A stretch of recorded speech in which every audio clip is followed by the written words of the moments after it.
Fernando Cabrera, cantante, compositor y guitarrista de gran trayectoria, un autor de referencia en Uruguay. Escribe poesías, enseña y produce música. En 2012 recibió el premio Graffiti a la Trayectoria. Estudió música desde su infancia, comenzando con la guitarra a los 6 años. Aprendió en el Conservatorio Universitario en la carrera de composición y orquestación. En sus comienzos artísticos hacia 1977 integró el trío Montres Video y conformó el grupo Baldío. Lo han versionado músicos como Jorge Drexler, Serrat, Laura Canoura, Carmen Pi, Silvio Rodríguez, No Te Va a Gustar, La Vela Puerca, Kevin Johansen. Se presenta nuevamente en la trastienda el sábado 13 de junio.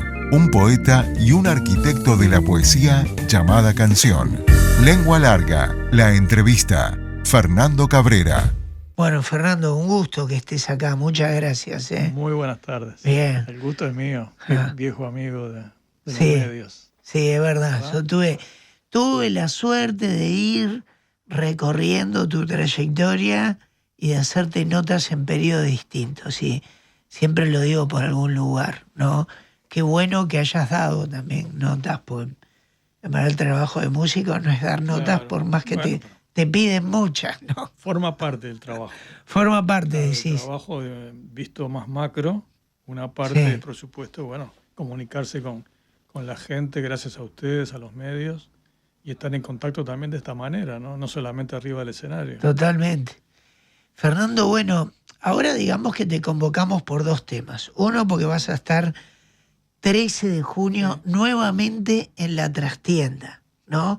Pero es parte de un año que vas a estar tocando y cantando mucho, ¿no? Sí. Es un año especial. No sé si llamarle un año o un periodo que es incluso más extenso que un año, ¿no? Es una especie de época.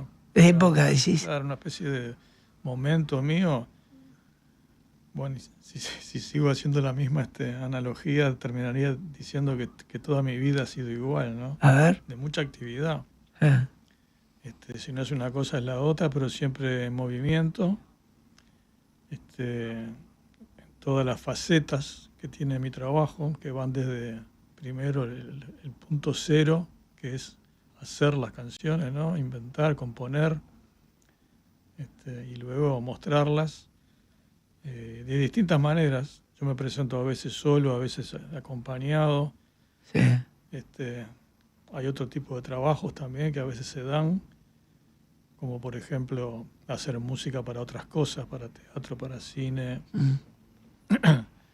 Así que siempre en movimiento. No estoy parado nunca. Desde que tengo, no sé, 18, 19 años. No, es verdad, es verdad.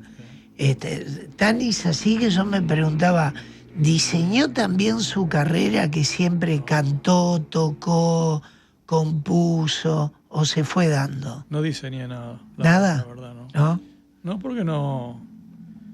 Quizá porque no he tenido nunca las herramientas o la visión o la mirada así más de organizativa o incluso, ¿por qué no decirlo?, marketinera, ¿no? De cómo plantearse una estrategia a futuro. Jamás tuve esa mirada. No digo que esté bien, al contrario, capaz que me hubiera hecho muy bien haberla tenido, pero no tuve educación en ese terreno. En las épocas de mis comienzos en la música era muy difícil tener una mirada así. Después, con el correr del tiempo y de los años, de las décadas, por suerte empezaron a aparecer en Uruguay otras figuras que tienen que ver con el espectáculo, que son los gestores culturales, los representantes, los productores, que ahí sí, esa parte o ese aspecto de nuestro trabajo se empezó a profesionalizar un poco más. Y yo hoy disfruto también, por supuesto, de una compañía en ese terreno muy grande, que es Lea Benzazón y su agencia, que ya de hace unos cuantos años, por suerte, bueno, me solucionan y me facilitan la vida de una manera tremenda y favorecen mi trabajo y mi vida, ¿no?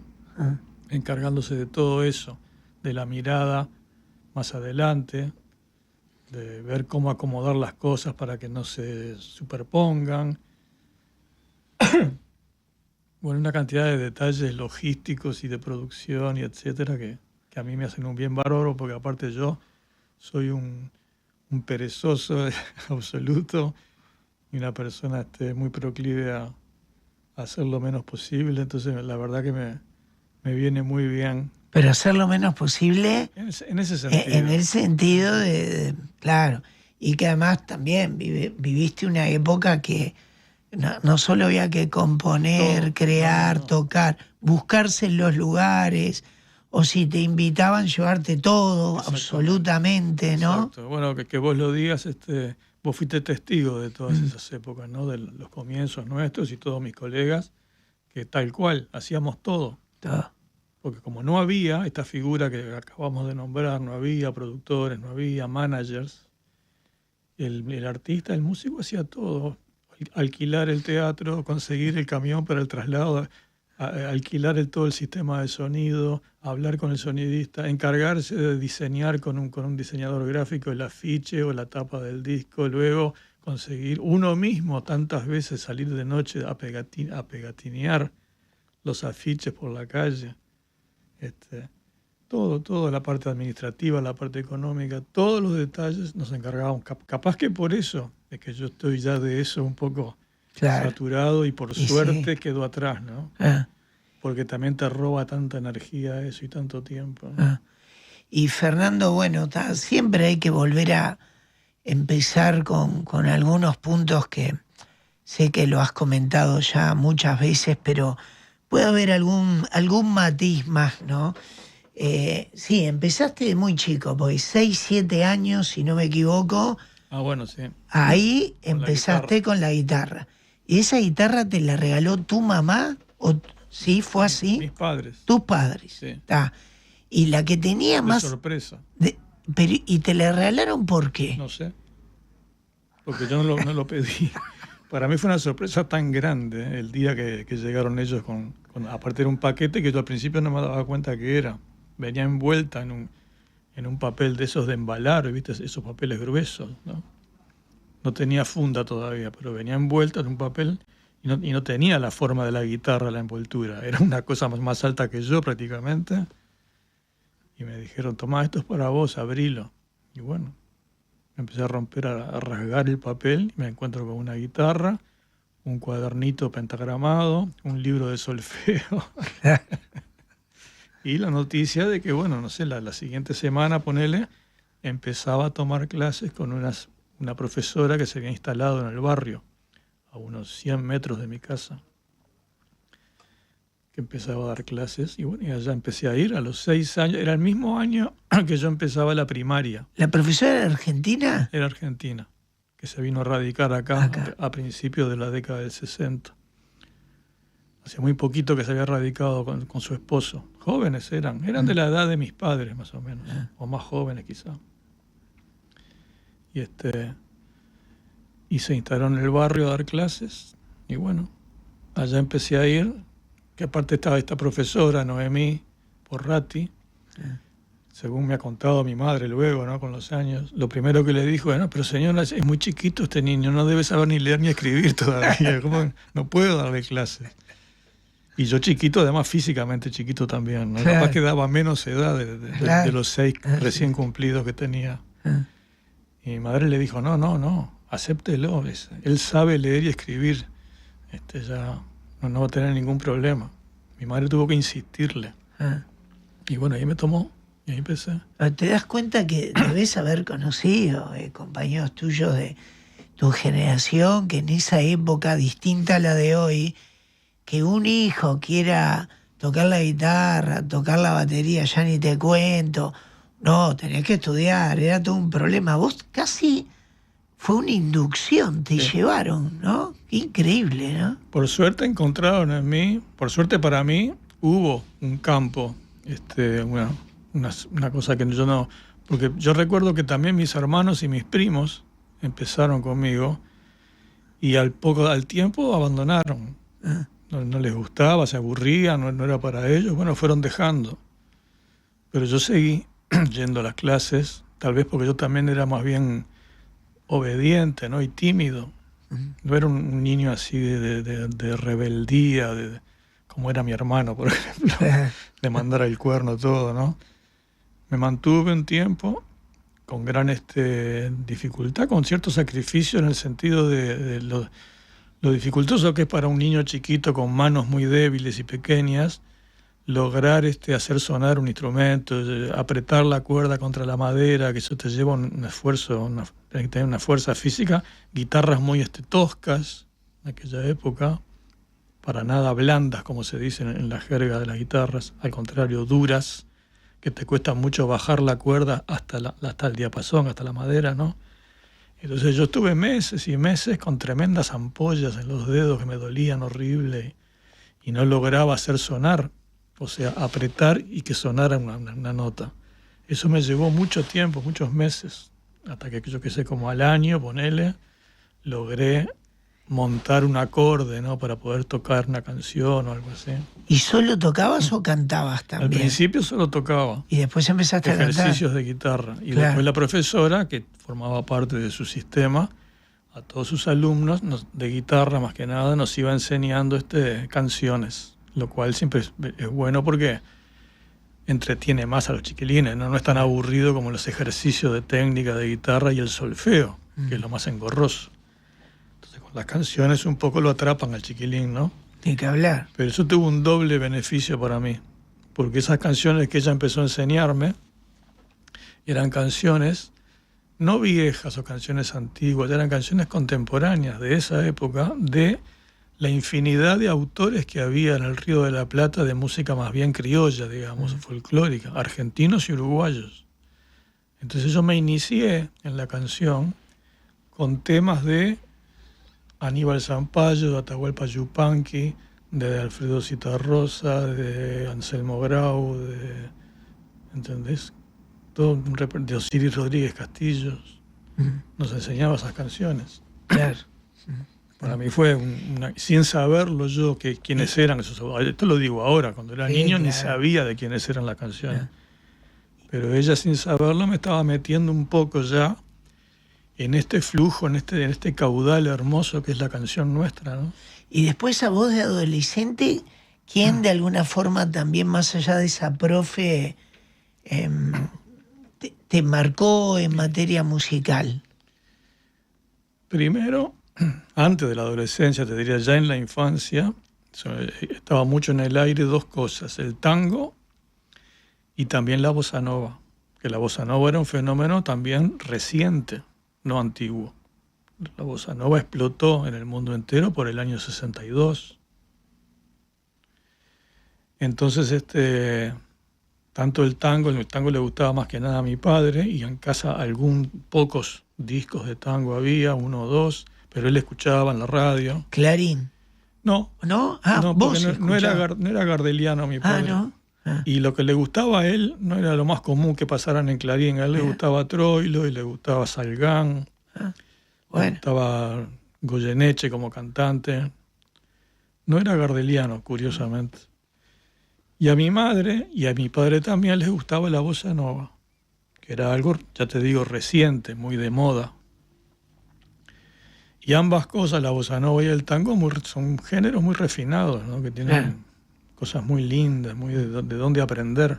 O sea que en mi infancia ya aparece eso. Y también en mi infancia, sin llegar a la adolescencia, aparecen los Beatles, que es una revolución, porque imagínate vos la diferencia sonora, tímbrica, la diferencia rítmica, etcétera, de los Beatles con el folclore nuestro, con el tango.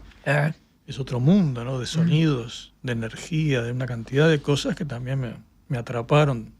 Yo creo que ahí ya nomás, en esos ejemplos que te di, está un poco la base, los cimientos de toda la música que yo luego, muchos años después, empecé a elaborar. Sumándole un poquito de música académica o clásica, como te guste llamarle, y algún poquito después de jazz, pero bueno, ahí están los cimientos, son esos. Yo recuerdo en una vieja nota que me nombraste algo que escuché de adolescente, que no te voy a mentir que la primera escucha me costó un poco, la segunda un poco menos, la tercera... No encuentro hoy mucha gente que te nombre esta música hoy, pero vamos a nombrarla. Mencionaste a King Crimson hace años, ¿no? Eso que vino en tu salida más de juventud, ¿no? Más adelante. Más adelante. La juventud ya. Vino por el lado de una banda que yo tenía allá en el año 80 y pico. Cuando yo tenía un conjunto que estaban Andrés Recaño, Gustavo Echenique, Galemire y Carlos Cotelo. En el año 1986 quedó un disco de esa época que se llama Buzos Azules. Y allí surgió, no me acuerdo quién lo trajo, creo que Cotelo, Carlitos Cotelo, que tú conocerás del ambiente publicitario y todo eso, ¿no? Él trajo unos videos increíbles de actuaciones de King Crimson en vivo. Increíbles. Realmente que era el periodo de King Crimson, que son 3 discos más o menos de la década de los 80. Formidables, eran un cuarteto. El líder histórico de King Crimson, Robert Fripp, y estaban Adrian Bellew, también en guitarra, Tony Levin en bajo y Bill Bruford en batería. Bueno, sí. Era una cosa increíble. Increíble. Y en esa época nos matábamos con eso. También había entrado Police. También teníamos unos videos que había conseguido Carlitos de unas actuaciones brutales de Police en vivo. También escuchábamos los discos de estudio, pero teníamos esas cosas en vivo que eran descomunales de ver, ¿no? Pero eso fue cuando yo ya tenía 30 años, ponele. Claro, ya vino después. Sí. Porque vos también en la irrupción un poco de la música uruguaya, cuando empieza a florecer con más fuerza, ahí salida de la dictadura, y en el después, ¿no? Hubo de todo, ¿no? Lo que se llamó el movimiento del canto popular. Al principio se le llamaba así, ¿no?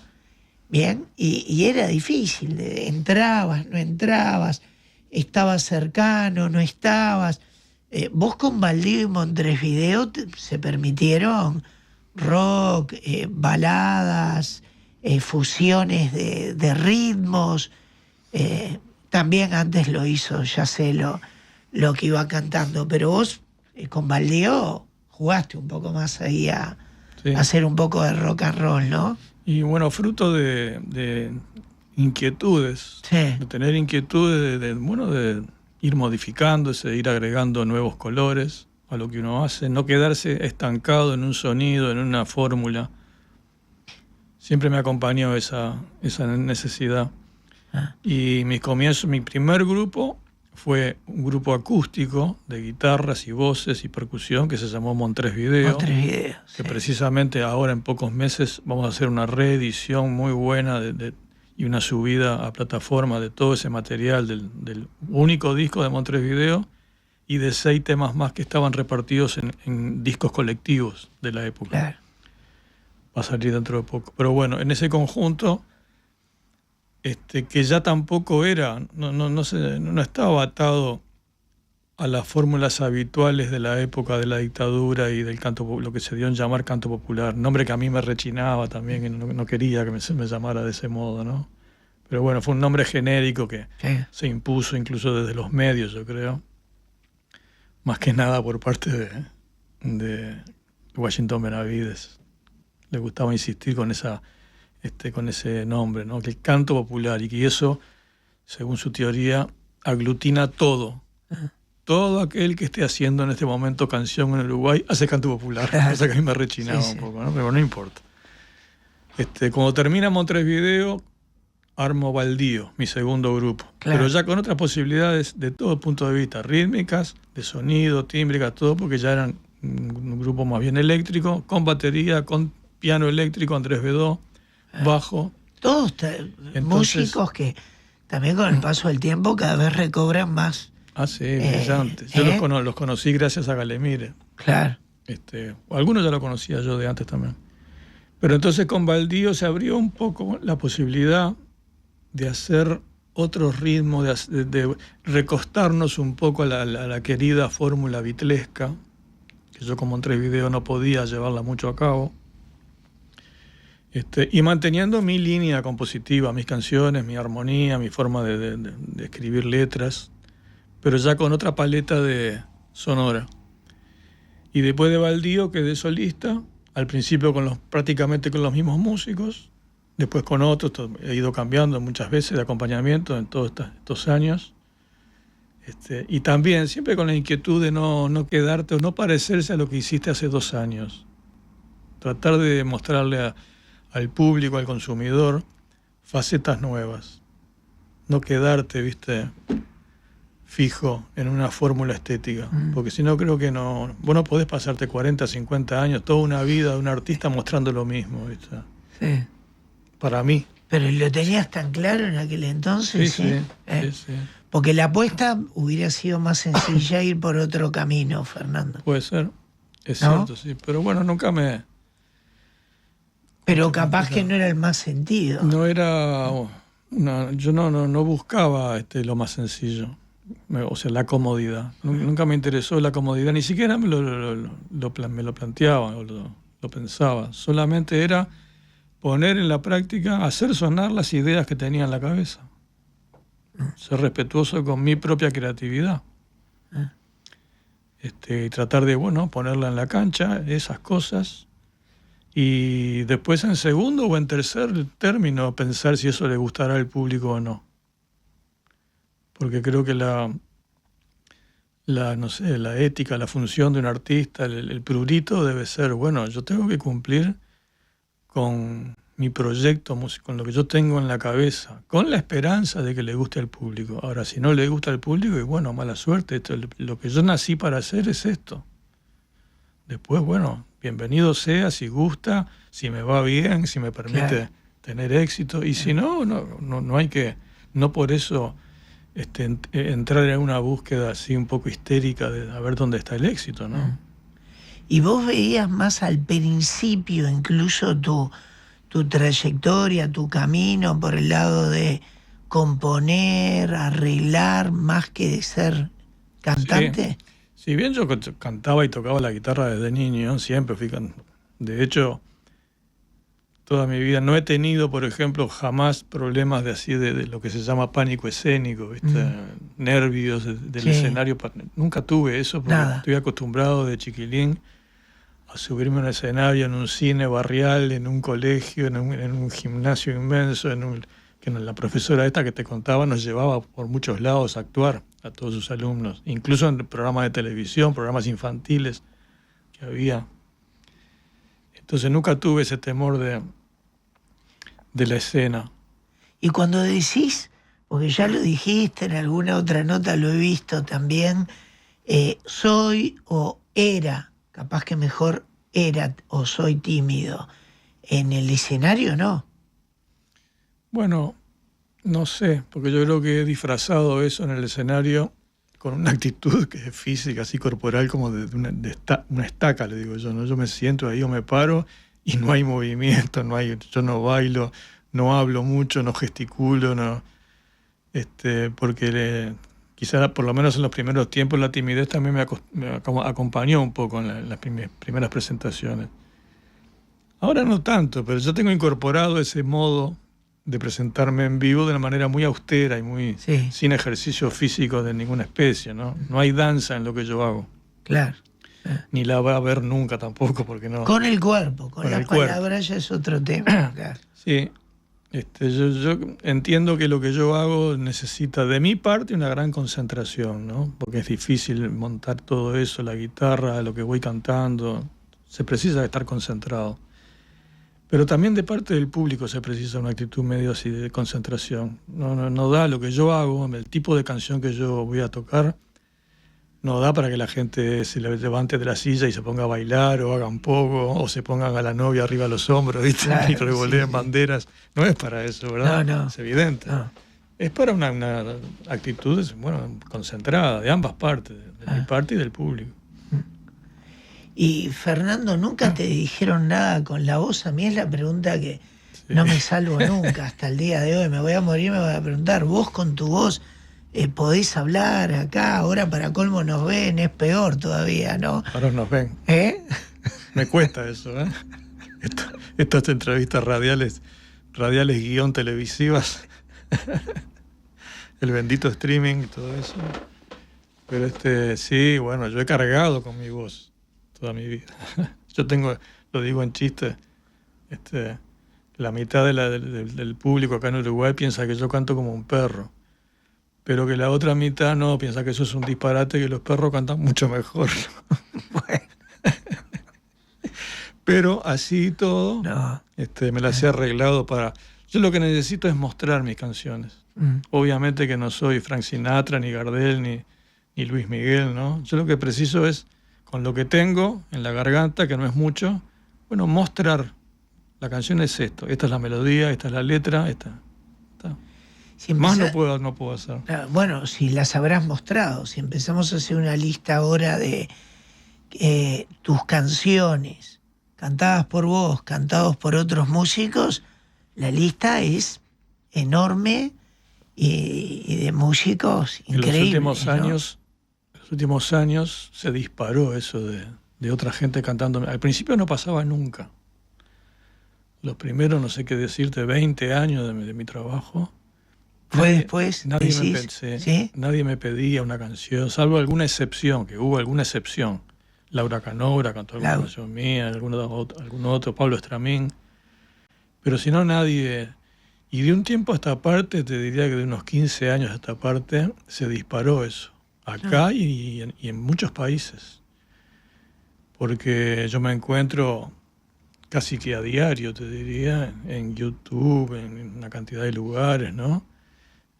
Gente que tanto sea artistas profesionales como aficionados haciendo canciones mías por todos lados. Puede ser un coro de un barrio, puede ser un niño que el padre lo filma para subirlo, puede ser un artista profesional, argentino, chileno, español, no sé, por todos lados, cantando y cantando una gran cantidad de canciones mías, no una o dos, Sí.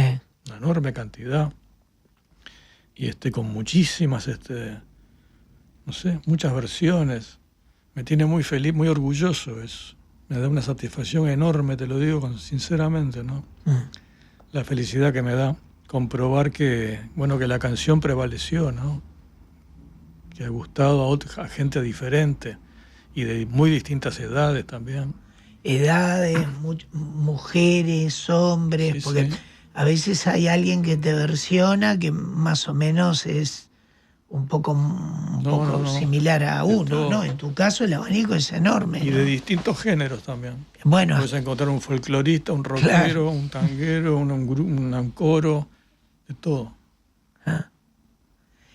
y te enteraste, la piden antes, te dicen, No. voy a hacer una versión No. tuya, o la hacen y te vas Me enterando. entero, pero las que me he enterado, y habrá muchas que nunca me enteraré. Me entero de casualidad porque o me la mandan después de hecha, o yo la invoco. Pero hasta de algún músico muy conocido, como hoy te enteraste después. No me acuerdo. Los más conocidos creo que no, porque también tenemos relación, hay un cierto vínculo. Pero desconocidos, sí, me entero después. Nadie te pide permiso. No hay por qué pedir permiso. No, claro, No hay por qué. Yo también hago canciones de otros y las hago. Sí, y chao. sí, no, ya sé, pero es para ver si estás enterado de que va a salir una canción tuya por alguien. Me parece que versionada, ¿no? hay un gran bajista y jazzista argentino, Javier Malosetti, Sí, que hizo una versión descomunal de un tema mío que se llama Puerta de los Dos. Y ese me parece que yo me enteré después. Así. después. Está en un disco de él, con un trío muy juvenil que tenía, Electro Hop, creo que se llama, Electro Hop. Brutal versión, súper rockera. Así, ¿eh? Claro. Esa me enteré después. Después otros me han avisado. Liliana Herrero, por ejemplo, grabó ya 4 temas míos en 4 discos de ellas, uno tras del otro. Pero ahora aparte se viene una cosa muy linda, más adelante va a salir un disco de una cantidad de artistas internacionales grabando temas míos. ¿Sí? Un disco, un disco unitario, como 15 o 18 así, pero eso sí, de muchos países diferentes, haciendo versiones de canciones. ¿Y alguno de esos artistas se puede saber? Sí, ¿Serán? mirá, Ney Mato Grosso. Bueno. No te va a gustar, Jorge Drexler, Rubén Rada, Liliana Herrero de nuevo, Julieta Venegas, Joan Manuel Serrat, Nano Stern de Chile, Lisandro Aristimuño,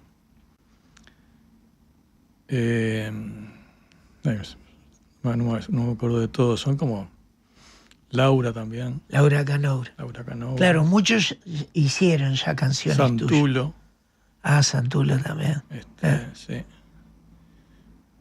Trabajan en la producción Martín Buscaglia y Francisco Fatoruso. Hugo Fatoruso también va a estar con Albana. Y un español, ¿cómo se llama? Aparte de Serrat. Ahí ahora no me sale. Perdón. Una cantidad. La verdad que un honor para mí. Y versiones las que yo he escuchado hasta ahora no. ¿Ismael Serrano será? No. ¿No? Más joven, más reciente. Más joven. Ha venido al Uruguay muchas veces. ¿Cómo se llama eso? Bueno, pero bueno, varios referentes también, en su música. Otro brasileño, Paulinho Mosca. Paulinho, también. Sí. Sí, no me acuerdo de todos, pero claro. Muy contundente, ¿viste? Calamaro también. ¿Calamaro también? Sí. Es muy buena la selección. Y Fernando, donde vos vas mucho a tocar es Argentina. Mucho. Desde hace tiempo, sí, ¿no? Sí, por suerte sí. La primer puerta de entrada allá, ¿cómo se abrió? Mira, la primera puerta de entrada fue más de una puerta. Fueron 2 o 3 personas que hicieron una fuerza muy grande, de una manera muy generosa, no pedida por mí. Eso es lo lindo cuando uno recibe un regalo en la vida, ¿no? de gente, sin que uno lo busque, que fueron Jorge Drexler, La Versuit, Liliana Herrero, y quiero nombrar también a un hombre de prensa de allá, un periodista musical que se llama Humphrey Insiglio. Sí. Entre esas 4 personas y La Versuit hicieron, yo creo que se lo tomaron como una misión, hacerme conocer en la Argentina, empezando a conversar, a hablar, a pasar mis discos, a tratar de convencer a un productor de Mendoza, de no sé dónde, de aquí, no conoces a fulano de tal, tenés que escuchar, tenés que traer a esto. Entre los colegas, invitándome, haciendo canciones mías. Ahí se empezó a armar hace unos 15 años, más o menos, un poquito más, un poquito menos, una cosa que rápidamente dio frutos para mí y me permitió empezar a ir regularmente, desde aquel entonces hasta hoy, cada vez más. Yo cruzo la Argentina no sé cuántas veces por año, ¿viste? Y cada vez que voy toco en 3, 4 ciudades, distintos lugares, por todo, por el norte, por el sur, por la Patagonia, por todos lados, ¿viste? Es increíble. Increíble. Sí. Humphrey Insiglio, además de como periodista muy bueno, hace una labor hoy también en redes, así como la ha hecho a través de lo escrito durante muchos años, ¿no? Cuando podíamos decir prensa, revistas, ¿no? Hoy ya está difícil ese panorama, pero lo sigue haciendo en las redes, lo ¿no? hace, sí. Y divulgando y haciendo conocer muy buena música, y tanto de antes como de ahora, las dos cosas, ¿no? Fernando, pero vos además de ir a tocar a Argentina, viviste en Bolivia, ¿no? Sí. Y fuiste por trabajo. Hace tiempo ya. No fuiste por nada afectivo, fuiste por trabajo. Sí, por trabajo. También viste que cuando uno se va de un país al otro, siempre te preguntan por qué estás acá. Por un amor, claro. En general. Sí, no fue el caso. Fue también una suma de casualidades por un lado y también de ayudas. Aunque fueron ayudas mutuas, ¿no? Casualidades porque yo fui invitado primero, junto a Leo Maslía, a participar de un mega festival que se hizo en Lima, en Perú, en el año 87, septiembre y parte de octubre, era un festival largo. Allá fuimos, Leo y yo. También fue, pero representando a Bolivia, una chica llamada Emma Junaro, una cantante boliviana, que había venido al Uruguay un año antes y nos conocía a nosotros, a Leo, a mí, a Carlos da Silveira, a Bernardo Aguerre, había grabado acá en Uruguay unas cosas. Claro. Bueno. Entonces ella, cuando se enteró que íbamos para allá nosotros, nos planteó, ¿por qué no me acompañan a mí también en este? Ya que ustedes van a estar allá, yo voy sola y vos y Carlitos y Bernardo me acompañan, me hacen los arreglos. Bueno, está bárbaro. Allá fuimos, Lima. Termina este festival que duró 15 días y todos se volvieron y Emma me dice, quédate unos días más, dice que yo acá en Lima tengo más trabajo y voy a tocar en un boliche así, y me contrataron de tal teatro. Bueno, me quedo. Yo avisé a Montevideo que no volvía, me quedé pensando, eso se convirtió en 2 meses en Lima. Fuimos a Cusco, fuimos a otros lugares, trabajamos en televisión, en varios, bueno. Se habló para grabar un disco que después no se hizo, pero bueno, avanzamos en esa tratativa, todo. Ya me iba a volver yo, 2 meses hacía que me había ido. Y ella me dice, Fernando, dice, el pasaje tuyo tiene escala en La Paz. ¿Por qué no abrís el pasaje? No sé si se sigue diciendo eso. Abrís el pasaje, bajás, te quedás unos días en La Paz, así yo organizo un lindo concierto allá en lo que sería el Solís de allá, ¿no? El Teatro Municipal de La Paz. Y después te vas. Bueno, tal, dije yo. Me venía bien, yo mucho me servía como trabajo, ¿no? Claro. Para conocer otras realidades. Hice eso, bajé en La Paz, preparamos ese concierto, a los 15, 20 días se hizo el concierto y se empezaron a encadenar cosas. Ay, quédate un poquito más, me dice, que ahora me salió de grabar un disco, quisiera que vos fueras el arreglador. Bueno, está. Ella me alojó en su casa, tenía un apartamento notable, vivía con su marido, con su madre y su hermano, músico también, Junaro. Me alojó, yo disponía de una habitación para mí comodísimamente, ¿viste? Y se empezaron a encadenar giras, trabajos, discos, de todo, y me terminé quedando 1 año y pico, 1 año y medio en La Paz. Hasta que al final no aguanté más, porque claro, yo me había ido con esa idea, ¿no? Claro. Extrañaba como loco. Llegó un momento que era tanto lo que extrañaba esto. Montevideo, el Uruguay, mis amigos, mis colegas de acá, el medio nuestro, mi familia, ni hablar. Extrañaba como una bestia. Si bien allá estaba cómodo y tenía trabajo y estaba muy halagado, ¿viste? Pero no aguanté más. Incluso tuve una relación de pareja allá, en Bolivia, que luego se cortó. Pero al final me vine porque...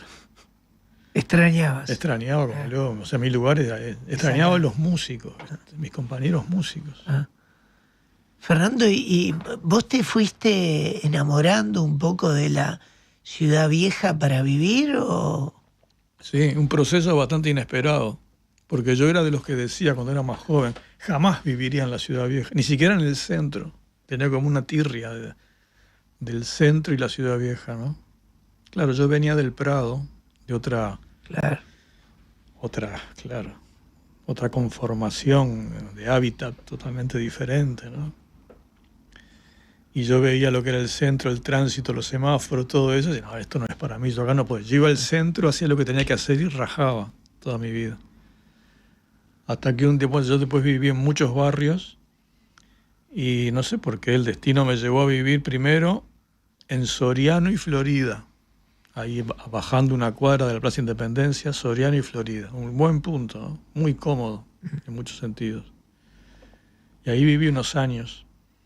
Y después, por distintas razones que serían largas de explicar, apareció la posibilidad de instalarme en un apartamento muy lindo también en la Ciudad Vieja, ya propiamente en la Ciudad Vieja. Y allí me fui hace más de 15 años, hace como 16 o 17 años. Pero yo ya me había acercado a eso.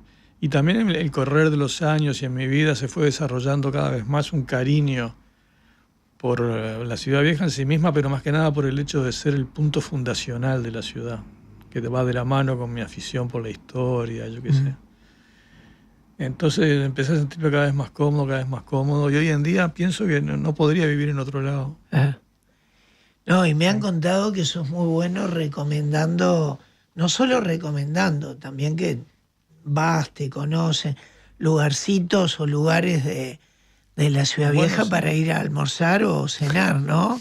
Sí. con muy buenas recomendaciones de lugares que a veces... Algo conozco, sí. No, hay cafeterías, también lugares para... Yo no es que vaya a almorzar o a cenar en general, pero sí me gusta usar los bares y los cafés, o incluso el que es un restaurante, pero no usarlo como restaurante, sino como bar. Ir, por ejemplo, de tarde, luego que ya se fue la gente que va a almorzar, y tomar un capuchino o tomar una copa de vino e ir a trabajar, ir a hacer oficina, ir a leer, a escribir, o si me tengo que reunir con alguien. Me gusta mucho esa dinámica de los bares. ¿Y tenés un lugar o tenés varios? Tengo varios. Tenés varios. Y si dijera uno... Sí, te quedas en falta. Quedan falta Te hacen falta. porque no, soy habitué, soy cliente de unos cuantos. Y aparte algunos van cerrando y aparecen otros. Hace mucho tiempo te hice esta pregunta, quiero ver si algo de eso hay. En verdad quería hurgar un poco en el proceso creativo de tus canciones. Y me acuerdo que contaste que en tu casa ponías distintas libretas, hojitas, libretitas en distintos puntos. Entonces de repente podías estar por la cocina, el living, el baño y algo anotabas. ¿Era verdad eso? Algo así. ¿Hay algo de eso todavía o era...? No, Sí. si no quedaba bárbaro igual también, ¿eh? No, tengo papeles. Tengo una casa grande ahora. Y como a veces estás en un lado, estás en otro, en un rincón, bueno, cerca de esta ventana, o estás mirando televisión en otro lado, o estás escuchando en distintos lugares de la casa tengo a mano papeles y también así como se llama, vasos, ¿no? Sí. Para poner lápices. Posavasos o Poner lápices y lapiceras y sí. cosas, como se le dice a eso. Sí, no sé, pero bueno, para poner Yo lapiceras. tengo lapiceras que más o menos se escriben todas y lápices también de grafo, ¿no? En 6 o 7 lugares de la casa, junto con los papeles. Entonces, claro, si un día estás así, distraído, estás en otra y se te ocurre algo, no tenés que levantarte e ir a buscar dónde habrá un papel, dónde habrá una lapicera. Lo anotás. A mano. Tampoco es que lo esté haciendo todo el tiempo, ¿no? No, claro. Puede Pero, generar la fantasía de que yo estoy escribiendo todo el tiempo. No, para nada. Es claro. una vez de vez en cuando. pero tampoco sos alguien que compone canciones entre, no sé, No. las 9 y las 12 de la mañana, ¿no? No. Es cuando ¿Te acordás querés. la anécdota de Onetti que se burlaba de Vargas Llosa? Sí, Porque Vargas Llosa decía que él tenía un horario para escribir. Sí. Hemingway también. sí. Yo me levanto a tal hora y voy a las Claro. 8 a mi estudio y ahí escribo toda la mañana hasta tal hora. Y Onetti se le burlaba y le decía, pasa que vos Mario, le decía, tenés una relación con la literatura como de esposa. En cambio yo tengo una relación de amante. Claro. A mí cuando me vienen las ganas y me surge hago algo, si no, pero así obligadamente no. Yo soy un poco más del estilo de Onetti. Ahí va, de Onetti. Cuando te surge una idea, pero a veces puedo estar meses sin hacer nada. Claro, y la idea es puede ser un primer renglón, palabras. Sí, pueden ser varias No hay- cosas. Ajá. Puede ser una frase simplemente, un verso, que se te ocurre y te gusta por alguna razón, ¿no? Porque te parece que suena bien o es una idea que está felizmente escrita. Pero claro, una frase no da para nada. ¿Qué haces con una frase? Luego hay que tratar de desarrollarla, de encontrar cómo continuarla, ¿no? Quizá ahí, luego de ese primer impulso tan bienvenido, ¿no? Cuando llega, luego viene una parte sí un poco más racional o un poco más del oficio.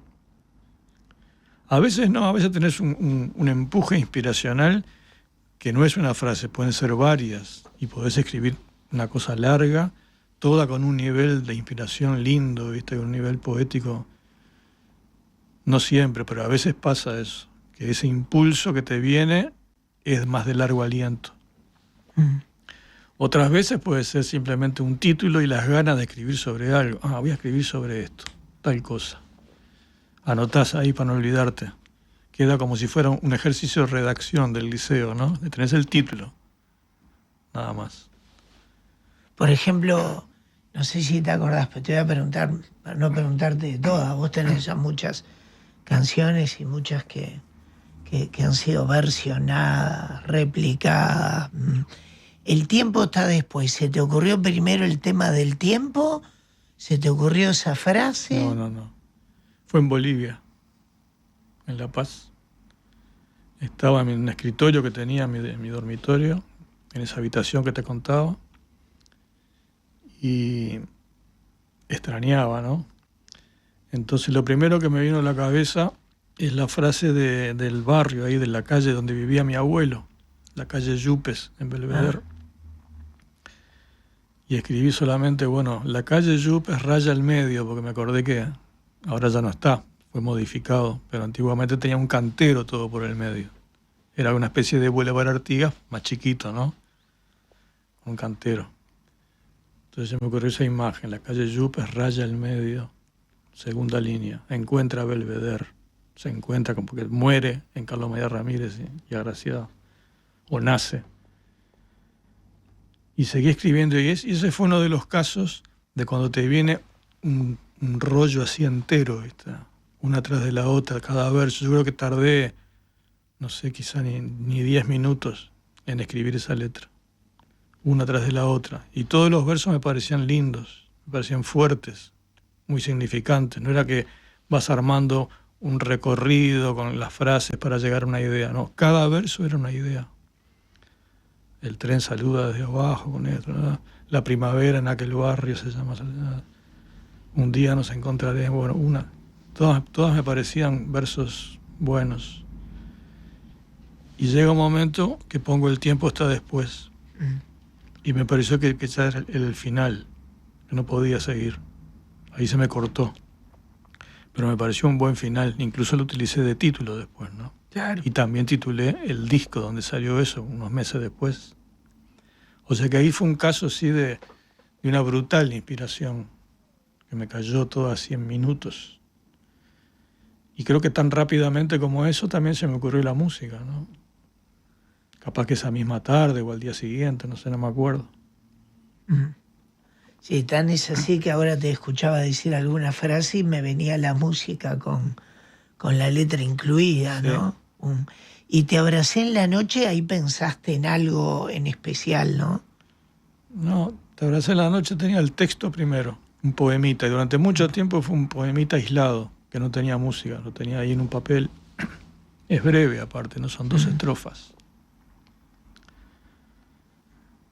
Es una canción de despedida, ¿no? Sí. Simplemente. Gusta mucho, ¿no? Sí. Tú la podés aplicar a lo que vos quieras, a algo. Es una canción de pérdida, sí, digamos. Algo que perdiste en la vida. Puede ser desde una mascota hasta un auto, o un pareja, ser querido, claro, una pareja, una persona que falleció, lo que a vos te calza. Y Fernando, cuando tiempo después le hice la música. Tiempo después vino la música. Sí. Y algunos temas que gustaron mucho bien de tu primera época solista, sí, ya dejaste un poco, los dejaste ahí un poco perdidos. Algunos no? Sí y otros no. Algunos los sigo haciendo. La gente te sigue igual pidiendo. Bueno, pero he tenido suerte en algo que uno lo intenta, pero no tiene por qué salir siempre, sí, ¿no? Uno puede fracasar también en esta intención. He tenido suerte en que las canciones no se circunscribieron al momento, a la época en que fueron escritas y luego dejan de ser funcionales. No, son vigentes, porque en realidad no fueron escritas nunca pensando en ninguna época en particular. Claro. Fueron escritas como hablándole a una humanidad abstracta, hablándole a alguien que pueda haber vivido en el siglo XIV o dentro de 5 siglos. Yo estoy hablando... En mis canciones yo no le hablo específicamente a este o a aquel, o a esta época, o a este país, o a esta ciudad. Yo le hablo al ser humano. Y he tenido suerte con eso, porque la gran mayoría, yo te diría que no sé qué porcentaje altísimo de mis canciones que hice en los primeros tiempos, hace ya más de 40 años algunas de ellas, 45 años, las canto hoy. Y mucha gente las escucha por primera vez porque no se acuerda de Baldío o de Montevideo, o no conoce. Gente joven de repente. Sí. Y yo canto hoy mismo, ahora en este espectáculo que estoy dando en la trastienda, canto María Elena, Llanto de Mujer, Agua, sí, El Loco, hace poco la hacía con Hugo Fatoruso, Méritos y Merecimientos. Y son canciones que, ya te digo, tienen 45 años. Fueron escritas en el 78, en el 80. Paso Molino en el 76. Paso Molino, sí. La Vidalita. Y funcionan, perfecto. Hay gente que me dice, ay, qué linda, es nueva esa. ¿Qué va a ser nueva? Sí, varios las conocimos hace tiempo, ¿no? Y Fernando, ¿vos guardás todo ese material de dónde la escribiste? Capaz que algunas a mano, otras sí. a las viejas máquinas de escribir. Sí, no, capaz. a mano. Me gusta escribir sí. a mano, sí. ¿Hasta hoy? Hasta hoy, sí. He ido comprando, ¿viste? Bueno, computadora primero, después me compré una laptop. Nunca las uso. Están ahí arrumbándose. Porque disfruto mucho con la escritura, sí. Escribir. Me gusta mucho el papel, el lápiz. Yo creo que yo ahí canalizo una vieja frustración que es el dibujo. Parece mentira, pero uno al escribir dibuja también, ¿verdad? La letra. Entonces, a veces he guardado, en los últimos años más que nada, he guardado manuscritos. Tengo una carpeta gruesa ya, con manuscritos y correcciones, ¿no? Y pasadas en limpio. Y no sé con qué fin, capaz que es pura vanidad, pero he guardado, sí. A veces no se parecen mucho al resultado final porque pasaron por varios procesos, ¿no? De corrección y de pasada en limpio. Claro. Pero bueno, tengo una cantidad, sí. Pero de los más viejos no, lamentablemente. No guardás nada. No, me gustaría cuesta. Tener. Fotos, Sí, capaz que alguna o tampoco. Nada. No tenía esa inquietud de guardar. Eso me vino después. Una cosa más de archivista, ¿viste? Y Fernando, lo que hoy te inspira a vos es muy diferente a lo del pasado en tus letras. No, porque no es lo que me inspire un caso concreto, es la situación emocional que vos desarrollás o la respuesta emocional que vos tenés frente a algo. Ese algo que te llama la atención puede ser cualquier cosa.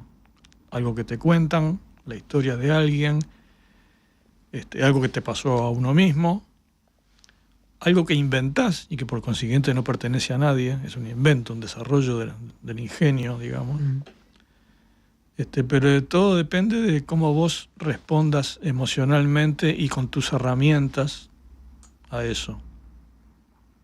Entonces el motivo no importa, puede ser escribirle al barrio, escribirle a una novia, escribirle a tu abuela, escribirle a no sé qué, no importa el motivo. El asunto es cómo vos reacciones frente a eso, y ahí es donde aparece, bueno, tu personalidad artística, ¿no?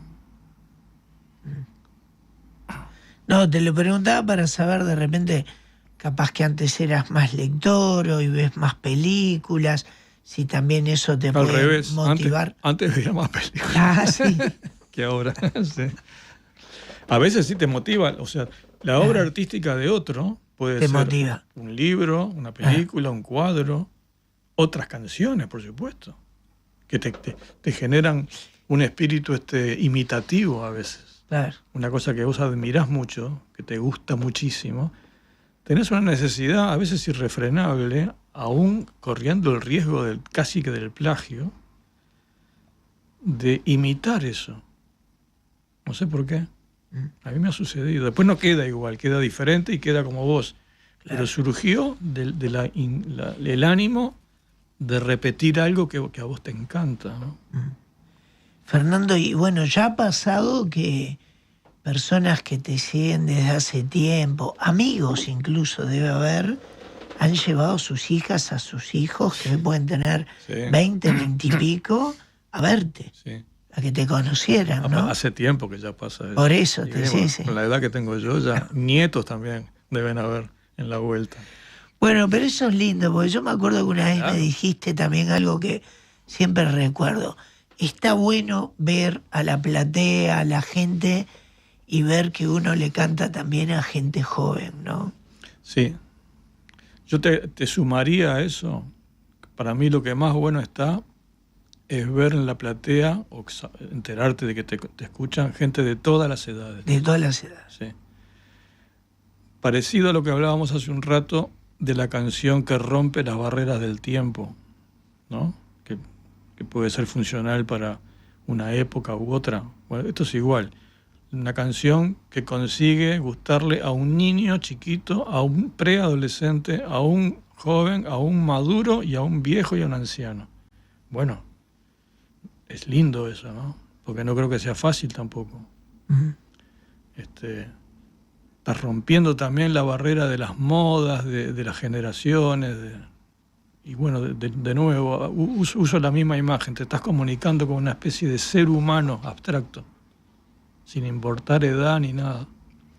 Eso, que no digo que sea absolutamente así en mi caso, pero hay un poco de eso. Si uno ve una platea donde yo actúo, puede encontrar eso. Y a mí me llegan también videos y cosas de niños chiquitos, así como era yo a los 6 años cantando a Yupanqui o a Zampayo. Claro. Niños chiquitos así que se cantan de memoria una canción mía. Y también veo en mis plateas gente de 70, 80 años que quizá empezó a escucharme cuando yo debutaba, cuando yo tenía 20, y capaz que esa persona tenía 30, suponete, ¿no? En ese momento. O sea que tiene 10 años más que yo. Bueno, hoy tiene 80. Ah. Y Fernando, previo a la trastienda que hiciste, a la que vas a hacer, a todo el año, ¿no? ¿Cómo cuidás ya no solo el instrumento de tus manos y tu voz? Es un cuidado más integral, ¿no? ¿Te cuidás? Sí. Pero no porque me lo proponga, es porque tengo desde muy joven una especie de cultura. ¿Te acordás cuando se hablaba de lo macrobiótico? Sí. Una palabra que se dejó de usar, pero ahora aparecieron millones de palabras más y se amplió tanto la gastronomía, todo eso, ¿no? La cultura de lo que uno debe ingerir. Pero cuando yo tenía 16 años, ponerle 15, 16, entré un poco, me empecé a informar de alimentarse bien, de evitar la comida chatarra. No lo logré en un principio mucho con el alcohol y el tabaco y eso, pero luego con los años también dejé de lado. Entonces tengo incluida en mi vida una especie de cuidado, sí, se puede decir cuidado, pero que no es cuidado, es que ya lo tengo naturalizado. Claro. De alimentarme bien y hacer un poco de ejercicio, no mucho, pero un poco de ejercicio.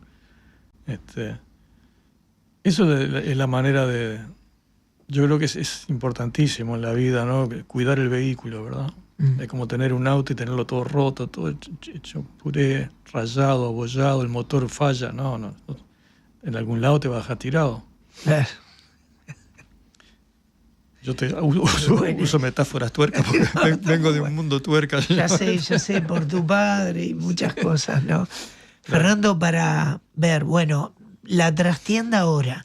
Sí. Este año un disco con versiones tuyas. Sí. También de varios músicos. De otros, yo no participo para nada. Vos no participás. No. Y sale Montres-Video. Ahí va. Mi primer disco, la primera vez que aparecieron canciones grabadas por mí y mis compañeros ya fallecidos los dos, Pacho Martínez y Daniel Mañone. Reeditamos eso y después en mis actuaciones en vivo yo con repertorio nuevo. 11 canciones nuevas estoy mostrando en la trastienda. Y trío nuevo también. Muy contento. Todo en facetas, colores distintos, energías distintas, en movimiento. Buenísimo. Mil gracias, Fernando. Con mucho gusto. Gracias. Gracias a vos. Gracias por tu tiempo.